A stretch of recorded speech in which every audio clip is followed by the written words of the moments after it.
우리 한번 옆에 있는 분들과 인사를 한번 해보죠. 당신은 하나님의 교회입니다. 이렇게 한번 축복하겠습니다. 당신은 하나님의 교회입니다. 교회입니다.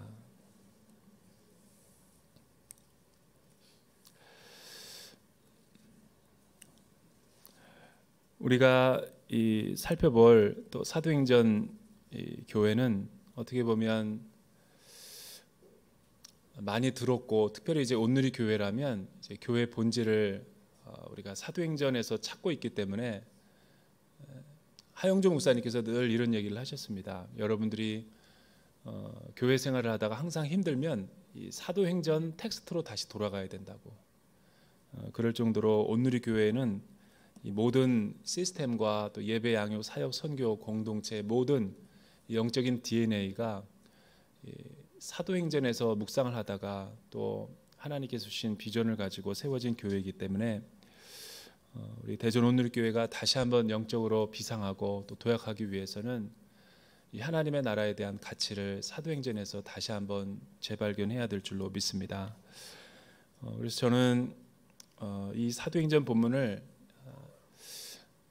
우리가 이렇게 강해하면서 제목을 왜 사도행전 교회를 찾아서라고 했냐면, 이런 교회가 이 사도행전 교회를 많이 닮은 교회가 있다면 제가 이제 예배 때마다 여러분들에게 PPT 자료를 가지고 여러분들에게 소개하는 시간을 한번 이제 가져보려고 합니다. 그래서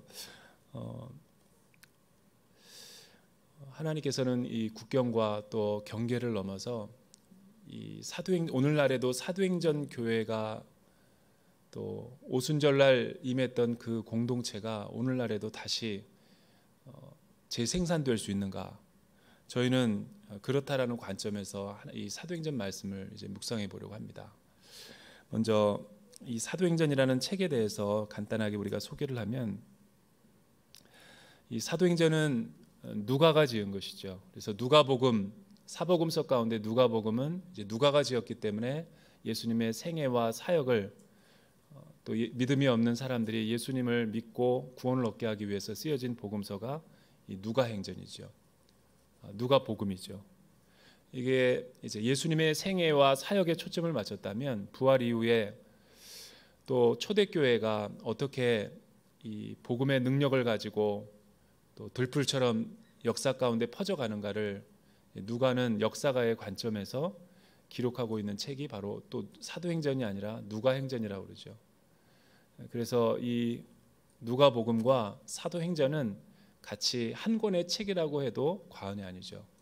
그래서 우리가 사도행전과 누가복음은 연속선상에서 같이 살펴보아도 전혀 무관하다는 사실이죠.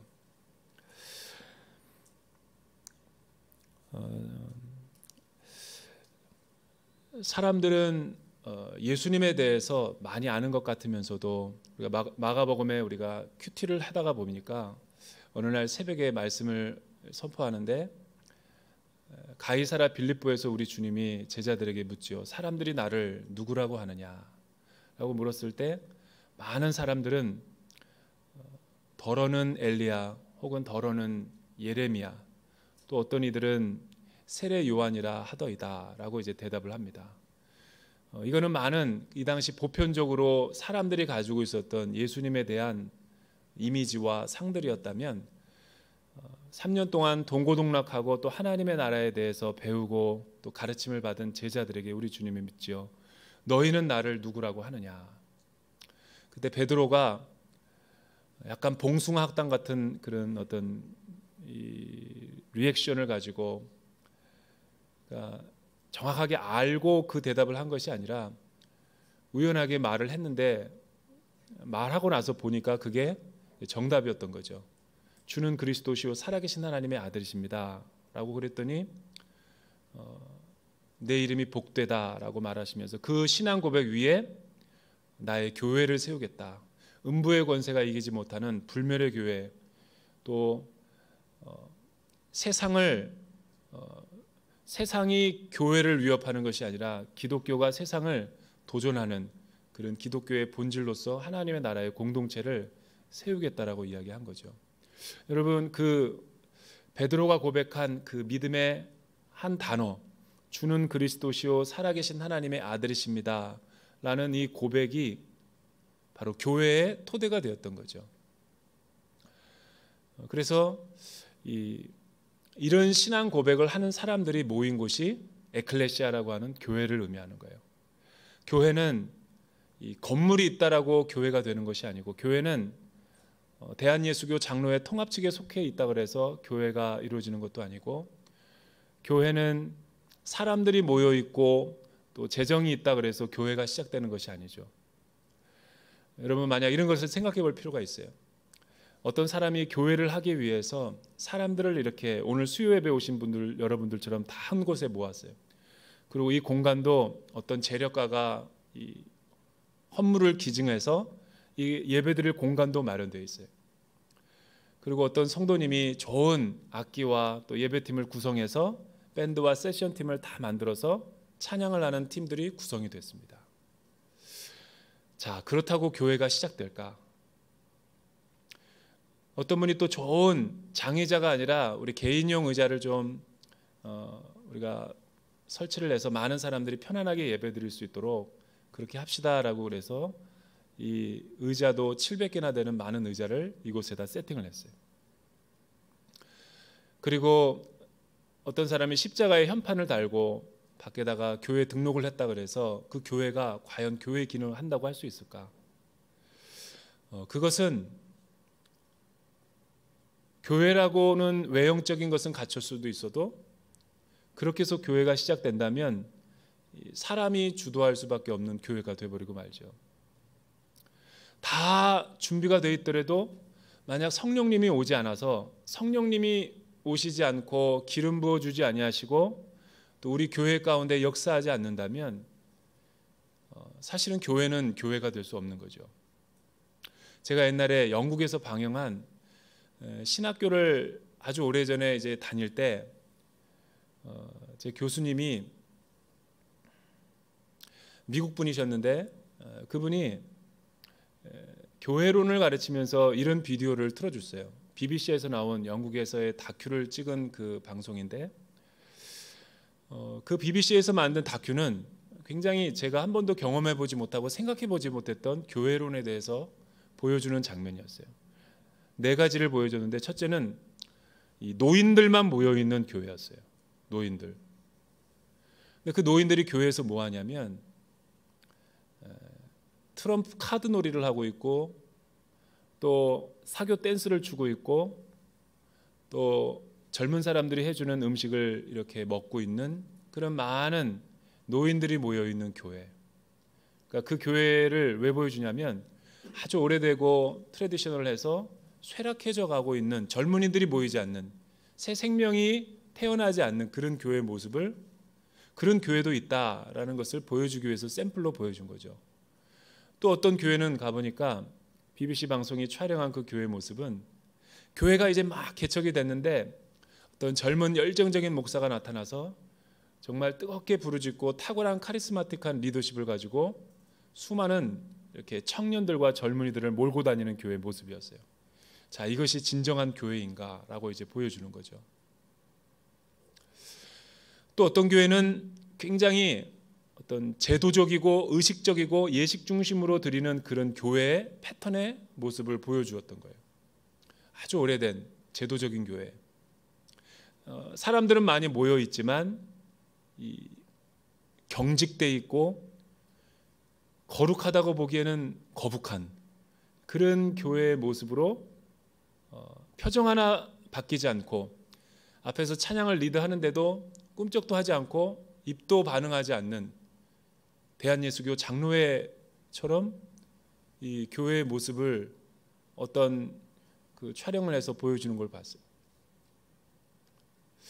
그런데 또 어떤 교회는 이제 비냐드 같은 새롭게 성령의 바람이 불어와서 무슨 일인지는 모르겠지만 그 교회에 큰 새바람이 일어나는 거예요. 정말 다 기울어져가는 교회였는데 갑자기 어느 날 임한 성령의 불로 인해서 전 세계에서 많은 사람들이 그 교회로 예배드리기 위해서 몰려오는 거예요. 그런 4가지 패턴의 교회를 보여주면서 그 교수님이 질문하는 거죠. 여러분들은 뭐가 진정한 교회라고 생각하는가?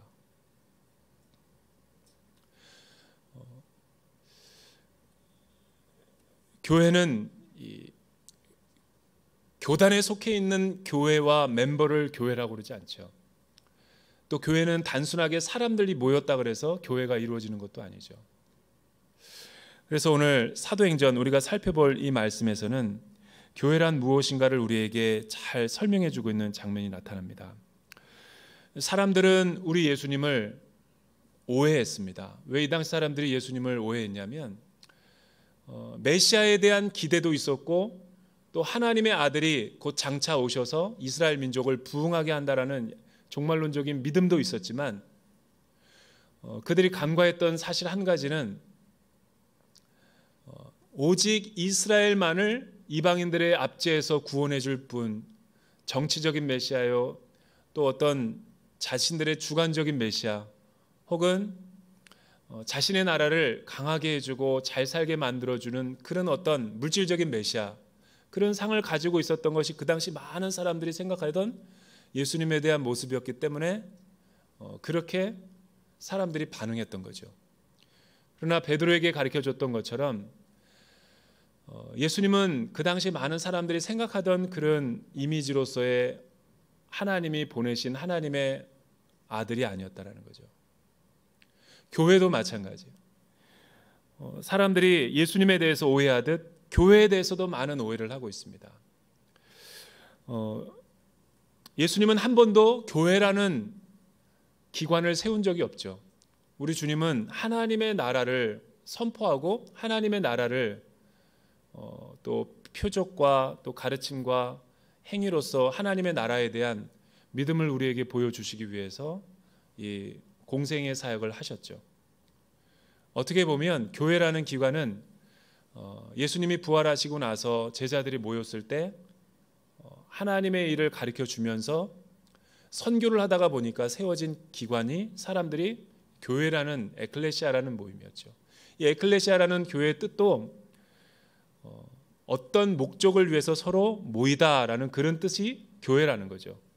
그러니까 하나님께서 하나님의 나라의 일을 부르시고 그 일에 대한 증인으로 우리를 부르시고 그 일을 맡기기 위해서 특별한 미션을 주기 위해서 실행하기 위해서 모인 단체가 교회라는 거예요. 크기나 사이즈나 이런 것들이 교회가 아니라 하나님의 나라의 표지가 우리 교회 안에 있는가, 그것이 어떻게 보면 교파라든가 또 사람들이 어떻게 모인다든가 인종과 문화와 국경을 넘어서 교회의 참된 표지가 될 수 있다는 것이죠.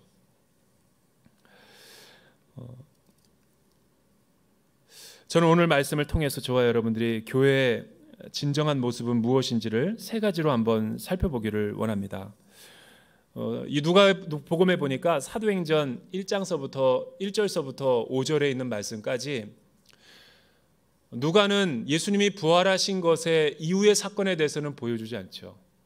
그런데 사도행전 1장에 보니까 예수님이 부활하셔서 하늘로 승천하시기 전까지 40일 동안 이 땅 가운데서 고린도전서에 보니까 500여 형제들에게 나타나셔서 제자들과 많은 사람들에게 하나님의 나라의 일을 가르쳤다라고 하는데, 오늘 우리도 말씀도 보니까 40일 동안 우리 주님이 부활하신 부활체를 덧입고 제자들뿐만 아니라 또 많은 사람들과 또 500여 형제들에게, 믿음을 가진 사람들에게 나타나셔서 그냥 자신의 부활을 입증한 것이 아니라 못 박힌 자국을 네가 보아라 라고 말한 것이 아니라 오늘 말씀해 보니까 하나님의 나라에 대한 일들을 말씀하셨다.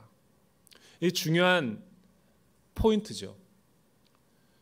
그리고 모든 것을 다 가르치시고 어떻게 또 교회가 태동될 것이고 너희들이 앞으로 이 하나님의 나라 일에 대한 어떤 증인의 삶을 살게 될 것인지 풀어주시고 우리 주님은 하늘로 승천하시기 직전에 그 500여 형제들 가운데 한 사람이 우리 주님께 이런 질문을 하죠. 그 질문이 바로 우리가 읽은 1장 6절에 있는 말씀이에요. 우리 같이 한번 읽어볼까요? 시작. 그래서 그들은 다 같이 모여 있을 때 예수께 물었습니다. 주여, 주께서 이스라엘에게 나라를 회복시켜 주시려는 것이 지금입니까? 라는 거죠.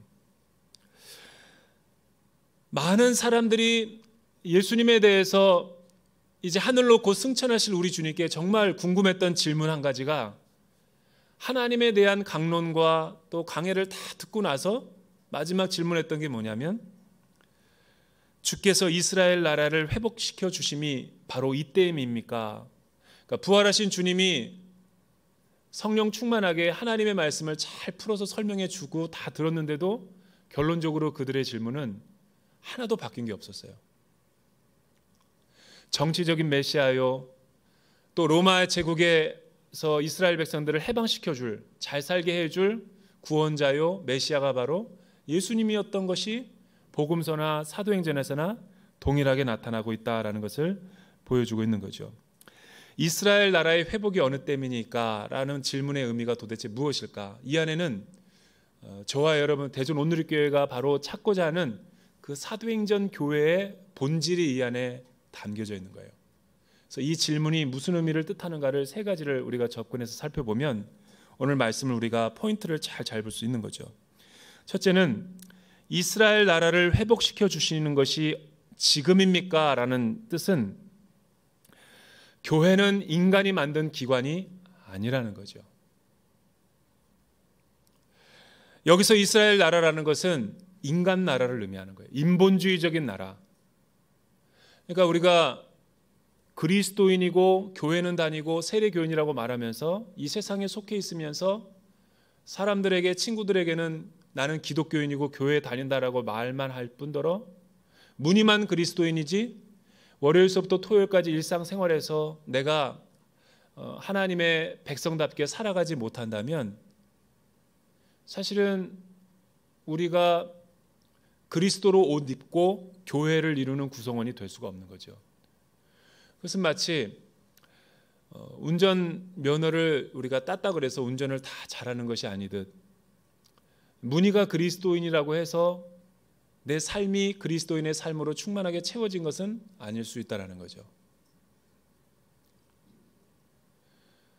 라이선스를 만약 땄고 내가 갖고 있다 그래서 내가 운전을 잘한다라고 생각해서는 안 되는 것처럼 우리가 그 교회에 속해 있다는 그 증거만으로는 우리가 하나님의 백성이다라는 것을 입증할 방법이 없는 거죠.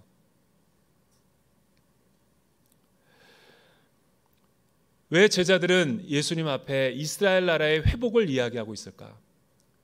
그것은 바로 하나님께서 의도하신 교회의 모습을 찾기보다는 지극히 자기중심적이고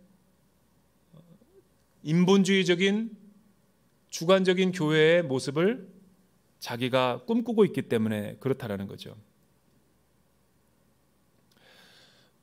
공간복음서에서 제자들이 예수님의 사역을 오해했듯이 이 초대교회의 모습 가운데서도 제자들은 여전히 하나님의 나라에 대한 이 본질과 의미를 정확하게 깨닫고 있지 못했다라는 것이죠. 그저 우리 주님이 하나님의 아들로서 이 땅 가운데 다시 오셔서 이방 민족에게서 이스라엘을 회복시켜 주시고 권능으로 장차 하나님의 나라로 이 땅 가운데 임하실 때 마치 그 어떤 혁명을 일으켜서 어떤 권력을 가졌을 때 그 권력을 나에게도 좀 뭔가 어떻게 주실 분으로 그렇게 오해를 하고 있는 것과 꼭 같은 이치에서 이 말씀을 해주고 있다라는 거죠.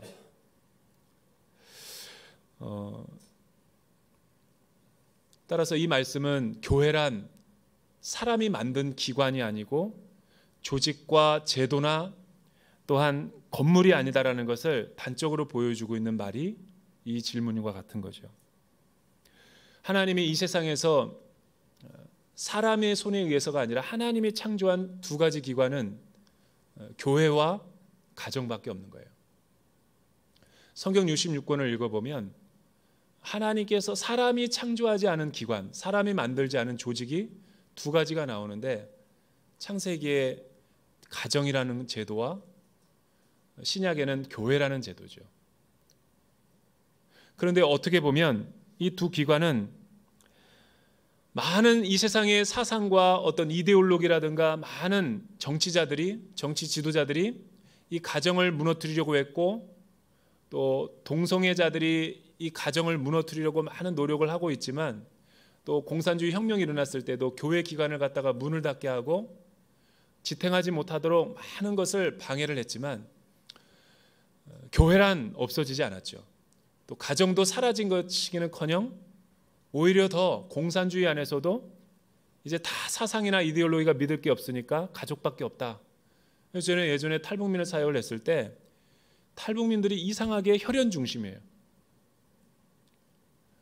공산주의는 혁명적으로 혁명에 성공해서 가정을 무너뜨리는데 성공했는데 그들은 여전히 더 가족끼리 신뢰하고 의지하고 있는 건 무슨 까닭일까요?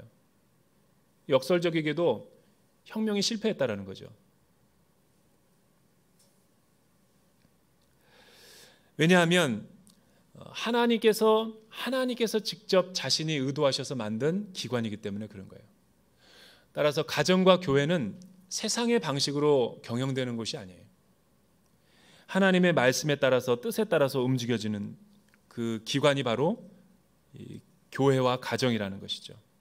그래서 좋은 교회를 가보면 몇 가지 특징이 나타나는데 은혜가 있고 부흥이 있고 성령 충만한 교회를 가보십시오. 가족 같은 느낌이 들 거예요. 소속감을 갖게 되고 영적인 안정감이 느껴지고 또 여러분 반대로 아주 경건한 가정들을 가보면 꼭 교회 같다라는 느낌이 들 때가 많을 거예요. 그래서 에베소서에는 교회와 같은 가정 같은 교회를 꿈꾸고 있는 거죠. 성령님이 충만하게 오시면 우리의 모습이 그렇게 변화될 수 있는 거죠.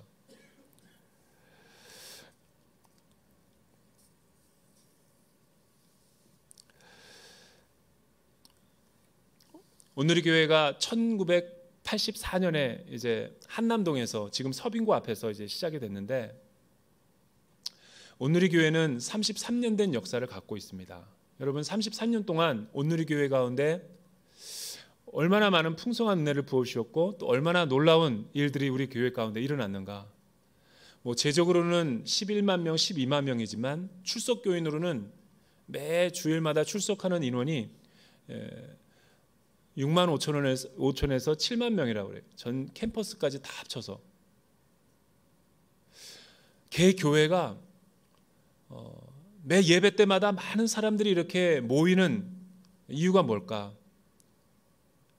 우리 온누리 교회는 어떤 목적에 의해서 왜 만들어질 수밖에 없었는가? 그 히스토리를 모르면 우리 대전 온누리 교회도 자꾸만 본질에서 멀어질 수밖에 없는 거죠. 하용조 목사님께서 온누리 교회를 처음 세우실 때 1984년이었죠. 4년. 이 84년 때는 우리나라가 어떤 시대적인 분위기였냐면 이 산업화로 인해 가지고 우리나라 사회 자체가 굉장히 그 세속주의였고 물질주의였고 또 교회적으로 영적으로도 보면 균형이 잡혀 있지 않아 가지고 되게 기복주의적인 신앙이 많았고 샤머니즘적인 요소들이 많이 섞인 이 교회의 성장이 되게 많았죠. 그래서 꽝 잡는 게 매라고 수단과 방법을 가리지 않고 무조건 교회가 성장이 되면 그 교회가 하나님의 축복을 받은 것이다 라는 이런 물신주의 사상이 굉장히 많이 생겨났어요. 원래 한국교회 조선 땅에 온 서서평 선교사님이라든가 손양원 주기철 목사님은 그런 교회를 지향하지 않았죠.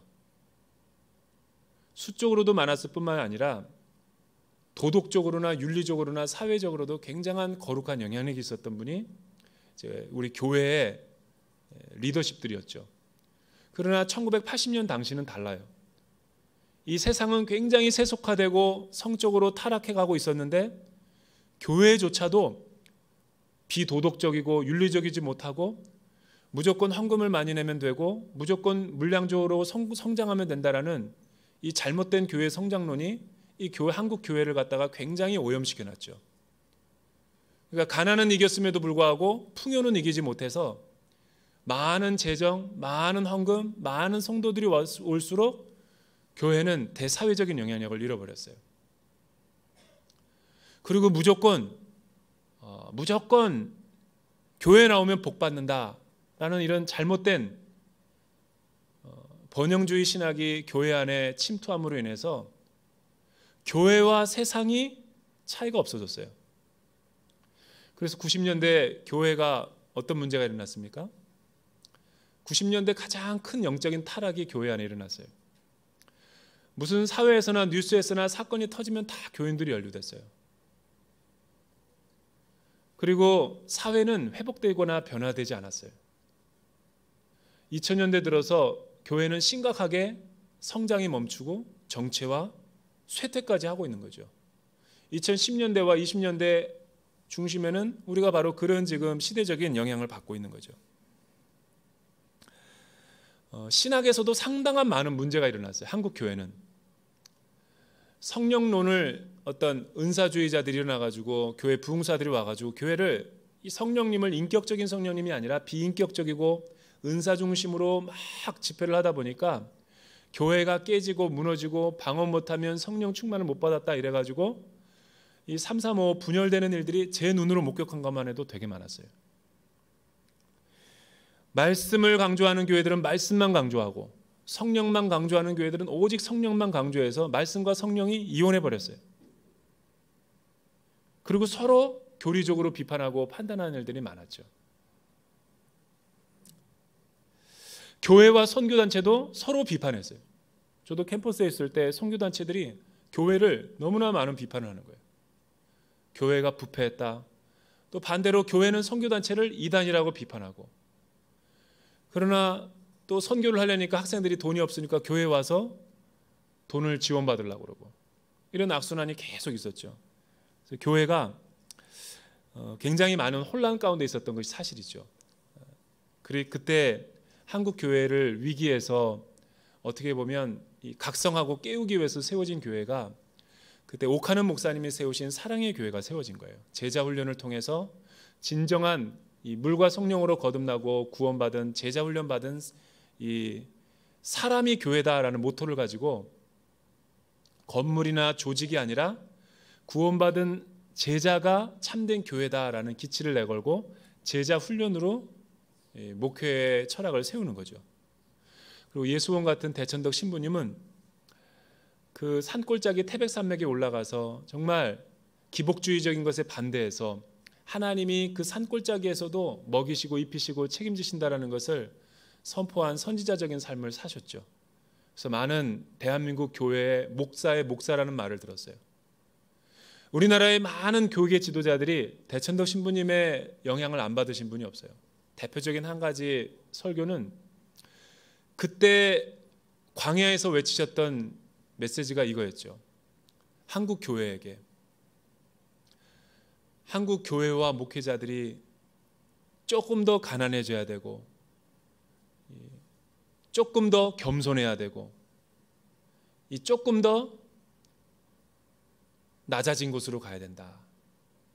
그런 말을 많이 우리 한국 교계 우리 목회자들에게 이야기했죠.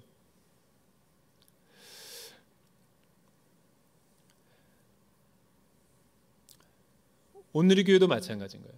온누리 교회도 이런 시대적인 고민 아래 하영주 목사님께서 연예인 교회를 그만두고 이제 목회를 포기하고 건강이 나빠져서 다 내려놓으려고 할 때 하나님께서 새롭게 환상과 비전을 주시는데, 사도행전적인 교회가 만약에 우리 시대 가운데 다시 태어날 수 있다면 한번 도전해 보겠다, 이런 믿음을 다시 한번 갖게 되는 거죠.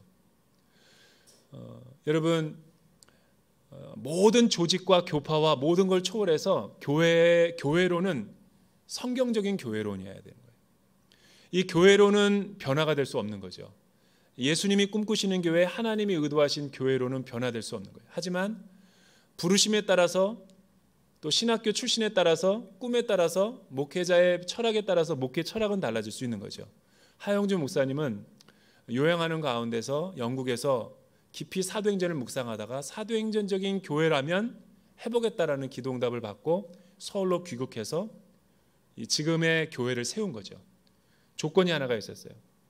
교회를 시작하기 전부터 이 선교적인 교회를 꿈꿨죠. 왜냐하면 사도행전을 보니까 교회의 제도를 만들고 건물을 만들고 교회가 시작된 게 아니에요. 하나님의 나라의 일을 시작하다 보니까 사람들이 모이기 시작했고, 사람들이 모이다 보니까 불가피하게 건물이 필요했고, 건물이 필요하다 보니까 나중에 제도가 필요했던 것이고, 이것이 바로 사도행전적인 교회의 모습이라는 것이죠.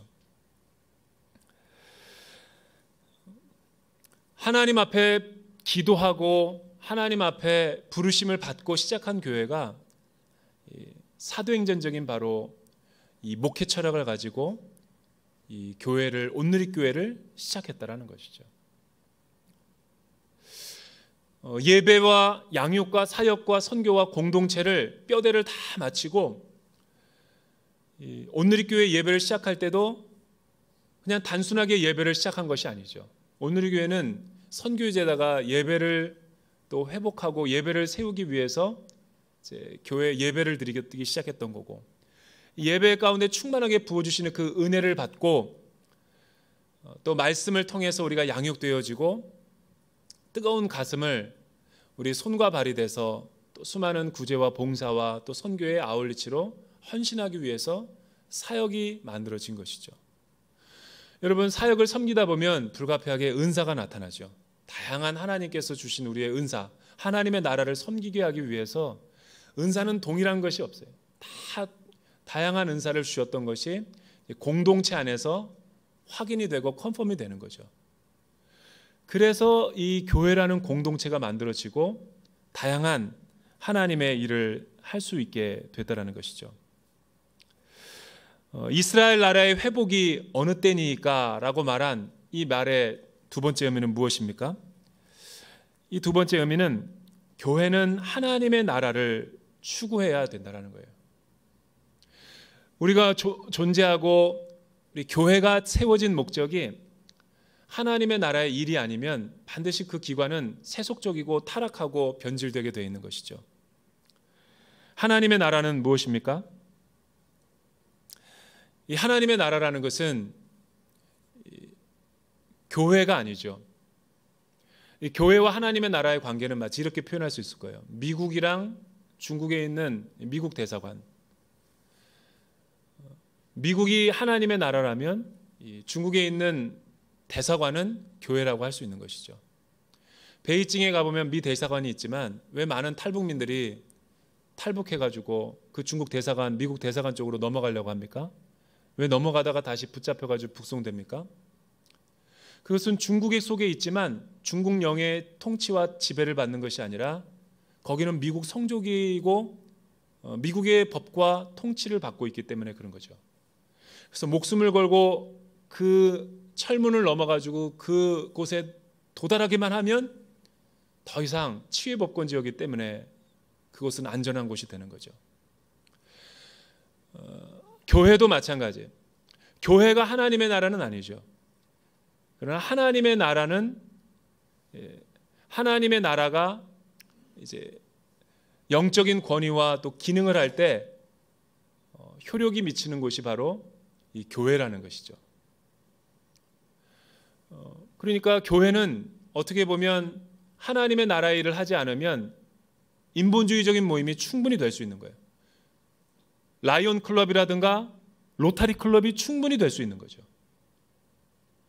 피트니스 클럽과 동호회 클럽으로 충분히 기능을 할 수 있는 거죠. 하나님의 나라에서 가장 중요한 세 가지 요소는 무엇입니까? 하나님의 나라는 인간 나라와 동일한 것도 있지만 차이점이 하나가 있어요. 여러분, 세상에서도 나라가 구성되기 위해서는 요소는 영토가 있어야 되고 대통령이 있어야 되고 백성이 있어야 되죠. 국가의 세 가지 요소. 하나님의 나라도 비슷하죠. 왕이 있어야 되고 백성이 있어야 되지만 하나님의 나라는 영토 개념이 아니에요. 하나님의 나라는 시간과 공간 개념이 아니죠. 이 세상은, 인간 나라는 시간과 공간 개념이죠. 영토 개념인 거예요. 그럼 하나님의 나라는 어떤 개념이냐? 주권 개념이죠. 통치 개념. 하나님의 주권이 미치고 통치가 다스림이 있는 시간과 장소와 공간을 초월한 지역이라면 그곳은 하나님의 나라가 될 수 있고 교회가 될 수 있는 거죠. 예를 들어 볼까요? 우리 많은 오늘 대학생들이 싱어로 섰는데 나는 카이스트 충남대 다니고 15개 대학교의 학생인데 이제 새로운 학기가 시작이 돼서 너무나 두렵고 떨림이 있어서 빈 강의실에서 생명의 삶 큐티를 하다가 오늘 큐티 말씀 본문을 보니까 성령님이 강하게 조명하시고 역사하셔서 내 마음이 강한 터치가 임했어요. 강한 터치가 임했단 말이에요. 아무도 없는 곳에서 큐티를 하다가 30분 하다가 영적인 막 딜리버런스가 일어나가지고 방언 기도도 하고 막 소나기 같은 눈물을 후두두둑 떨리고 무릎을 꿇고 신을 벗고 하나님을 높이고 혼자 찬양을 하는데 거기는 학교가 아니죠. 그곳은 하나님의 로드십과 통치와 다스림이 있기 때문에 그곳이 교회인 거예요. 직장도 마찬가지죠. 회사 일이 너무나 스트레스가 많아가지고 힘들어서 지치고 쓰러졌을 때 그 사무실 공간 앞에서 두 손을 들고 하나님 앞에 찬양을 듣다가 강력한 기름 부심과 임재를 체험했는데 하나님이 나를 감싸 주는 듯한 느낌이 드는 거예요. 거기가 교회인 거예요. 거꾸로 십자가는 있고 빨간 벽돌로 지어졌지만 전통과 교리에 하나님을 제한하는 믿음이 많은 인본주의적이고 바리새적인 율법주의적인 신앙생활로 가득 차 있고 하나님의 말씀이 하나님의 말씀으로 선포되지 못하고 찬양과 경배가 울려 퍼지지 못하는 그런 어떤 굉장히 기계적인 그 처소에서는 모이기는 했어도 그곳이 하나님의 나라가 될 수 없는 거예요. 왜 그렇죠? 서로 분열하고 싸우고 대립하고 비본질적인 거 가지고 싸우면서 자기의 이권과 자기의 인간적인 욕심과 탐욕을 가지고 계속해서 추구하는 그런 가치들이 있는 곳은 십자가는 있고 벽돌은 있지만 교회의 문의는 있지만 교회가 아닌 것이죠.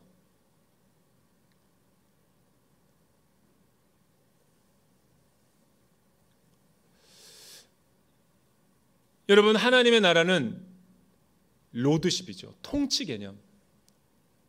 하나님의 다스림을 받고 있는 내 삶이라면 그곳이 교회인 거예요.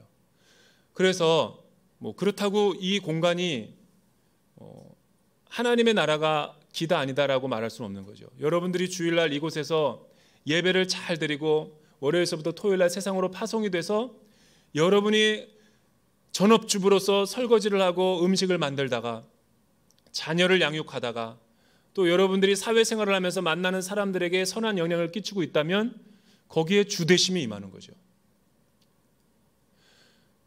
그러나 만약에 세상에서는 하나님의 임재와 하나님의 능력을 경험하지 못하다가 교회만 오면 하나님의 나라를 경험한다면 그 사람은 잘못된 이원론적인 사고를 갖고 신앙생활을 하는 거죠. 교회 안에서는 하나님이 임재하시지만 학교에서나 직장에서는 가정에서는 세상에서 돈을 버는 것은 세속적인 일이다라는 생각 자체가 하나 영적이고 하나님의 나라가 아니라는 거예요. 하나님의 나라는 그런 개념이 아니죠. 왜냐하면 공간과 시간을 초월하기 때문에. 예를 들면 사도행전 16장에 보면 바울과 실라가 이 빌립보성에서 복음을 전하다가 로마의 제국주의 거기에 그 경찰에 매를 맞고 옥문에 갇히게 되죠. 하나님의 선한 일을 하다가. 그것은 분명 감옥이지만 밤중쯤 되면 너무나 억울하고 힘들고 고통스러워서 하나님을 예배하고 찬미했더니 옥문이 열리고 하나님의 나라가 임하고 하나님의 말씀이 하나님의 말씀으로 선포가 되고 기적이 일어났죠.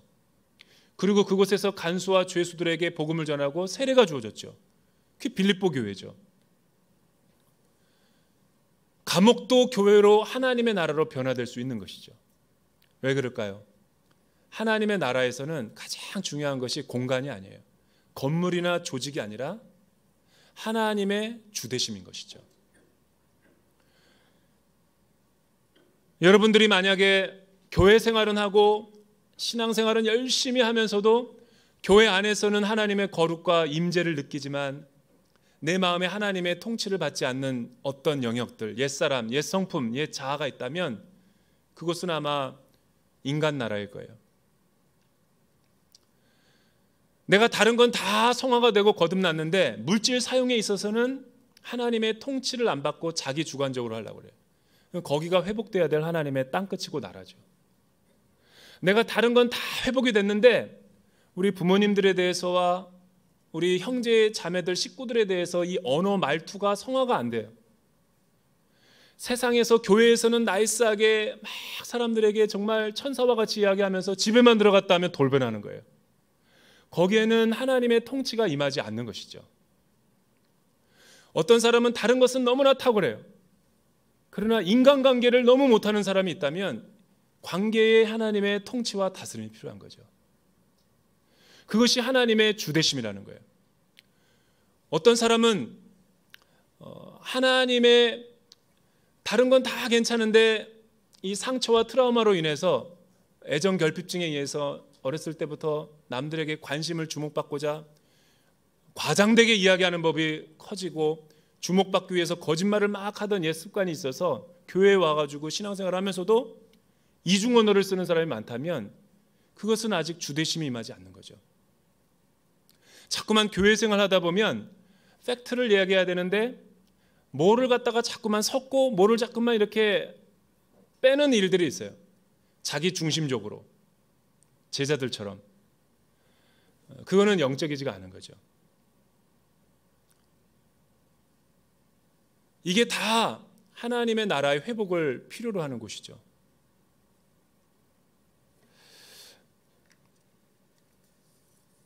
저는 여러분들의 삶에 하나님의 통치와 주권이 임하기를 주님의 이름으로 축복합니다. 예수전도단을 만들었던 로렌 커닝햄이 설교하는 것을 제가 옛날에 간증을 한번 들어봤던 적이 있는데, 그 펜테코스탈 오순절족인 그 선교단체 주창자가, 설립자가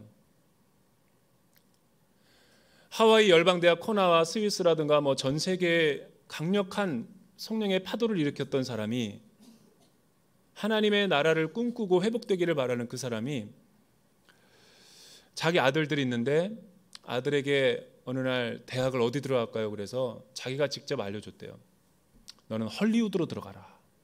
헐리우드가 너무 세속적이고 아주 인본주의적인 나쁜 악영향을 끼치고 있기 때문에 그 갈라진 틈에 서서 중보하고 거기를 막아서야 된다. 그러기 위해서는 네가 신학교를 가면 안 되고 애니메이션 학과라든가 영화과를 나와가지고 탁월한 실력을 인정받아라.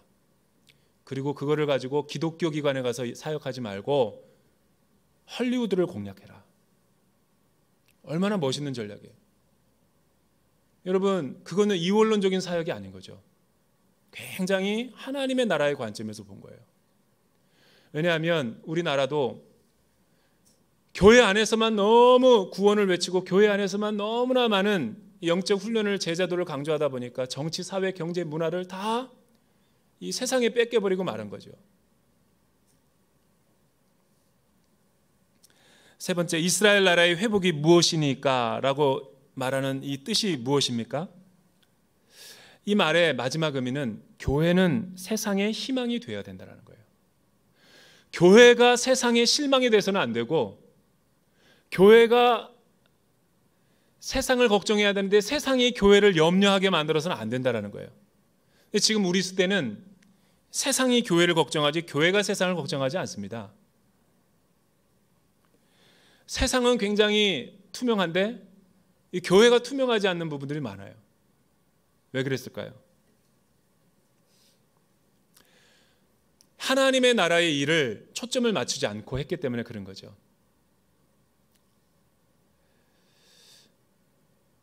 이 교회가 불을 쌓아놓고 교회가 하나님의 일을, 하나님의 선교와 하나님의 증인된 사역을 감당하지 않고 섬기지 않을 때 교회는 유람선으로 살아가게 되는 거죠. 크루즈가 되는 거예요. 우리끼리 잘 먹고 우리끼리 축제하고 울타리를 높이고 구원의 방주로서가 아니라 세상과 교회를 성속의 개념으로 나눠버리는 거죠. 하지만 하나님께서 의도하신 교회는 전투함과 군함과 구조선이 돼야 되는 거죠. 수많은 사람들이 물에 빠져서 죽어가는데 교회가 축제를 벌이고 파티를 벌이고 유람선이 된다면 그 교회는 하나님의 일을 직무유기하고 있는 것과 똑같을 거예요.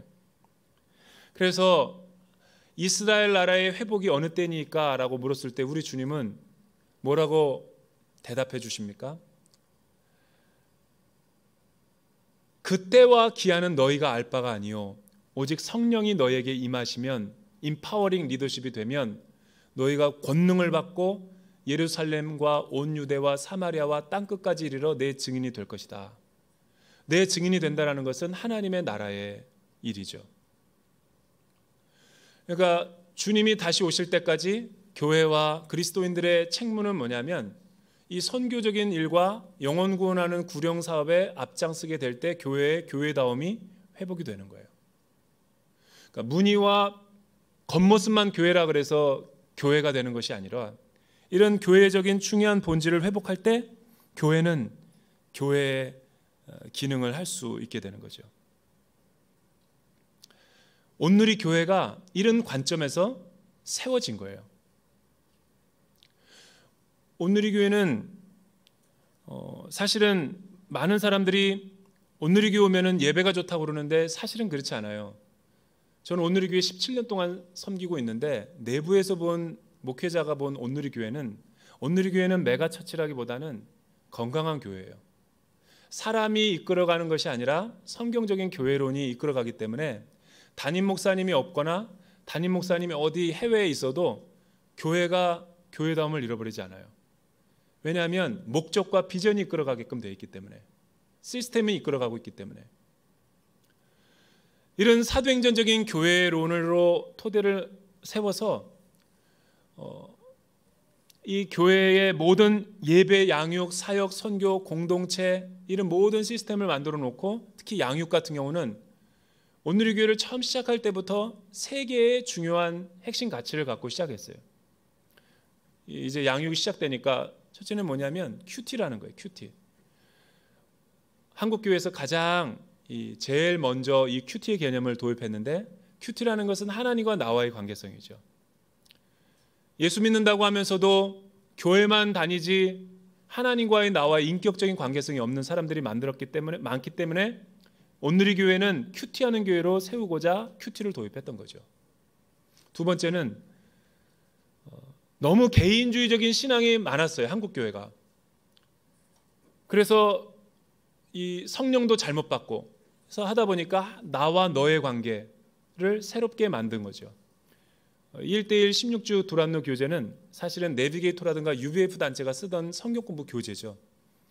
그거를 편집해가지고 온누리 교회의 16주 과정으로 제자 훈련 과제로 만든 거죠. 이 제자 훈련 교재를 가지고 평신도가 평신도를 서로 양육하고 동반자를 갖다가 케어하고 영적으로 돌보고 말씀을 가지고 서로 교제하게끔 만든 것이 이 양육 시스템의 특징인 거죠. 이 양육 시스템으로 했더니 교회가 폭발적으로 성장한 거예요. 그리고 되게 건강해진 거죠. 전에는 목회자 중심으로 해서 이 굉장히 권위주의로 교회가 시작됐는데 온누리 교회와 이 지역 교회의 차이점은 뭐냐면 일반 교회 지역 교회들은 일품 요리집으로 비유를 할 수 있어요. 일품 요리집은 나는 앉아 있고 서빙해 주는 사람이 갖다 주면 맛있게 먹으면 그만. 근데 온누리 교회는 일품 요리집이 아니에요. 온누리 교회는 180여 가지 양육 프로그램이 있는데 뷔페와도 같은 것이죠. 뷔페는 내가 갖다 먹지 않으면 안 돼요. 내가 손님 의식을 가지면 아무것도 그나마 있던 믿음까지도 잃어버릴 수 있는 곳이 온누리 교회예요. 거꾸로 온누리 교회에서 내가 배워보고자 하겠다라는 믿음을 갖고 오신 분들은 3년만 배우면 목회자보다 훨씬 뛰어난 영성을 가질 수 있는 것이 온누리 교회 양육 시스템이죠. 왜냐하면 평신도가 능동적으로 움직이는 교회, 사도행전적인 목회의 철학을 갖고 만들어졌기 때문에 그런 거죠. 그래서 온누리 교회와 다른 교회의 차이점이 뭐냐면 온누리 교회는 평신도가 유명한 그리스도인들이 많아요. 심지어 목회자들도 제가 17년 전에 왔을 때 정대서 장로님과 또 수많은 장로님들에게 로마서와 갈라디아서 요한복음과 하나님의 성품을 배웠다니까요. 나는 신학교 졸업했는데 타 교회에서는 있을 수도 없는 일이죠. 그리고 평신도인데도 목회자들보다도 훨씬 더 성경을 잘 가르쳐. 그런데도 그분들을 시기하는 것이 아니라 잘 세워주죠. 그것은 바로 이런 온누리 교회의 양육 시스템이 이 목회 철학이 다른 교회와 다르기 때문에 그렇다는 거예요. 세 번째 강조한 게 뭐냐면 34년 전서부터 시작되기 전서부터 순모임을 강조했어요. 옛날에는 구역 모임이었죠. 그러나 온누리 교회는 순모임. 이 모임 가운데 얼마나 이 모임과 구역 모임의 차이는 뭐냐면 순 모임은 성경 공부 시간이 아니에요. 근데 많은 사람들이 순 모임을 스몰 그룹으로 소그룹으로 알아가지고 다른 구역이랑 똑같이 생각하는데 그렇지 않아요. 온누리교회 순 모임의 특징은 성경 공부하는 시간이 아니에요. 만약 우리 가운데 우리 순장과 우리 순 모임이 자꾸만 말씀 공부, 성경 공부식으로 이렇게 가르치려고 하면 그 모임은 반드시 사라져 버릴 거예요. 왜냐하면 순 모임이 기초가 뭐냐면 나눔이죠. 삶을 나누는 거예요. 예를 들면 생명의 삶을 가지고 내가 일주일 동안 살다가 말씀으로 살려고 했는데 잘 안 되고 실패한 부분을 진솔하게 좋은 분위기에서 영적으로 나누면 그것을 우리가 위로받고 또 그것으로 기도해주고 거기서 삶의 영적인 스파크가 일어나는 것이 하나님의 나라를 경험하게 되는 거죠.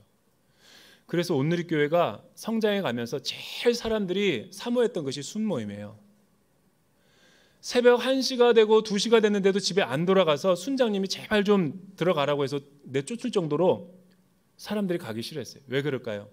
너무나 세상에서 힘들고 지쳐서 왔는데 우리 순회 가면 위로받고 항아리 기도해주고 또 말씀으로 그냥 치유해 주니까 일주일에 사는 목적이 그 순모임에 가기 위해서,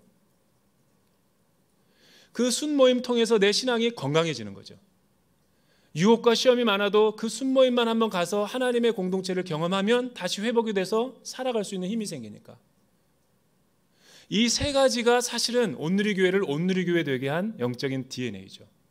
오늘은 대전 온누리교회는 시대가 가면 맛이 변질되게 돼 있어요. 여러분, 스타벅스를 만든 사람이 로렌 커닝햄이 아니죠. 로렌 커닝햄은 YM 창시자죠. 스타벅스를 만든 사람은 하워드 슐츠예요. 시애틀에서 1호점 스타벅스를 만들면서 그가 강조한 것이 하나가 있어요. 이태리를 걸으면서 어떻게 이태리의 맛있는 이 커피를 미국의 노상에서도 만들 수 있을까를 연구해가지고 만든 게 스타벅스 커피점이죠. 우리나라에서 수많은 스타벅스가 있는데 스타벅스의 공통점이 뭔지 아세요? 통유리로 돼 있죠. 그리고 코지한 소파가 있죠. 그리고 오슬람 전구 같은 사람이 체감하기에 가장 편안한, 하워드 슐츠 이전에는 커피가 다방이었죠. 그런데 하워드 슐츠는 커피를 그런 식으로 만들고 싶지 않았어요. 문화를 갖다가 심고 싶었죠. 그러기 위해서 아르바이트를 뽑고서 이 매뉴얼을 우리 지체가 스타벅스 아르바이트 한 자매가 있어서 그 매뉴얼을 본 적이 있는데 너무 놀랐어요. 4대 보험도 해주고 프라이드를 느끼게 하는 거죠. 그리고 자매들에게 강조하는 것은 화장하지 말 것. 그리고 모든 문들은 미닫이 문으로 되어 있어요. 자동문. 자동문이 아니라 이거. 이유가 있는 거예요. 화장을 하면 커피 향을 잡아먹는데요. 또 이렇게 미닫이 문을 하면서 커피의 향을 들고 날고 하면서 더 구매력을 충동시킨다는 거죠. 나는 스타벅스 사람들이랑 그 책을 읽어보면서 은혜 받았어요. 성경을 읽다가 은혜 받기보다는 그 책을 읽고 은혜 받은 게 뭐냐면, 커피 한 잔 팔려는데도 이렇게 치밀하고 이렇게 마케팅적인 요소가 들어가는구나. 그리스도인으로서 목사로서 회개해야 되겠다. 우리는 세상 사람들은 이렇게 커피 한 잔을 팔기 위해서 열심히 노력하는데 세상 일은 밤을 새서라도 프로젝트를 해내고 연구를 하는 데는 몰두하면서 하나님의 영광과 하나님의 말씀의 임재를 위해서는 세상에서는 그렇게 열심히 하는데도 교회 오면 돌아가 버리는 우리의 타성과 매너리즘은 어디에서 온 건가? 우리는 과연 교회의 영광을 위해서 부르짖고 기도하고 철회해 본 적은 있는가? 아니면 나는 아직도 제자들처럼 이스라엘 나라의 회복이 어느 때니까라고 자기중심적으로 편안하면서 나중심적인 교회 생활을 하고 있는가? 저는 대전 온누리교회가 하나님의 나라가 되기 위해서는 체질을 회복시키지 않으면 안 돼요.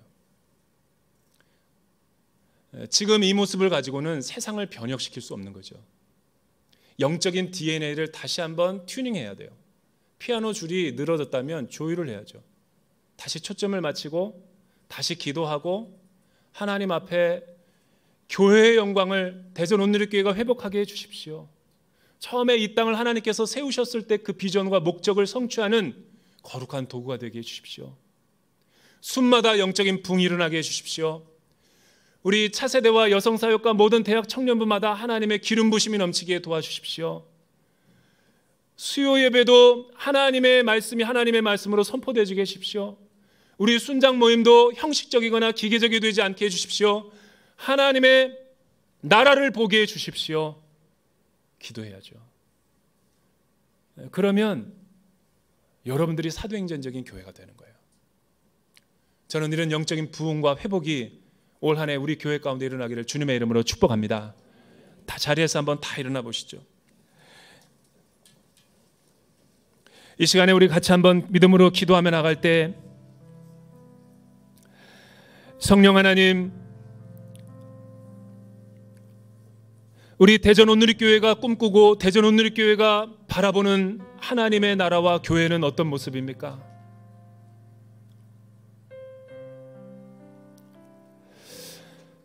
(10년) 전에도 그랬고 앞으로도 그럴 것이고 변화를 두려워하는 우리의 모습인가? 사람을 보기 위해서 찾아오는 나 중심적으로 소비자 중심적인 편안한 교회를 내가 지향하고 있는가?